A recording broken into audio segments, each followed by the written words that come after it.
IM വിജയന് സ്ഥാനക്കയറ്റം. Deputy commandant super ന്യൂമറി തസ്തിക സൃഷ്ടിച്ചാണ് സ്ഥാനക്കയറ്റം. ആഭ്യന്തര വകുപ്പ് ഇത് സംബന്ധിച്ച് ഉത്തരവിറക്കി.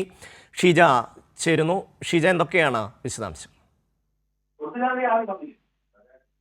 ഷമി, ഏതായാലും IM വിജയന് സ്ഥാനക്കയറ്റം നൽകിക്കൊണ്ടുള്ള ഉത്തരവാണ് ഇപ്പോൾ പുറത്തിറങ്ങിയിരിക്കുന്നത്. ആഭ്യന്തര വകുപ്പ് ഇറക്കിയ ഉത്തരവിൽ നിലവിലുണ്ടായിരുന്ന അസിസ്റ്റന്റ് കമാൻഡർ മലബാർ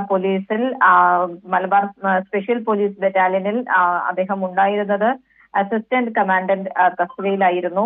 അതിൽ നിന്നും ഡെപ്യൂട്ടി കമാൻഡന്റായി സ്ഥാനക്കയറ്റം നൽകണം എന്നുള്ളത് IM വിജയൻ ആവശ്യപ്പെട്ടിരുന്നു സർക്കാരിനോട്.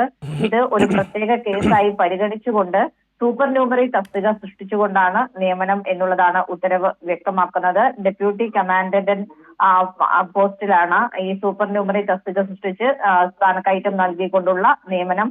ഇത് സംബന്ധിച്ചുള്ള തുടർ നടപടികൾ സ്വീകരിക്കാൻ DGPക്കും ആഭ്യന്തര വകുപ്പ് നിർദ്ദേശം നൽകിയിട്ടുണ്ട്.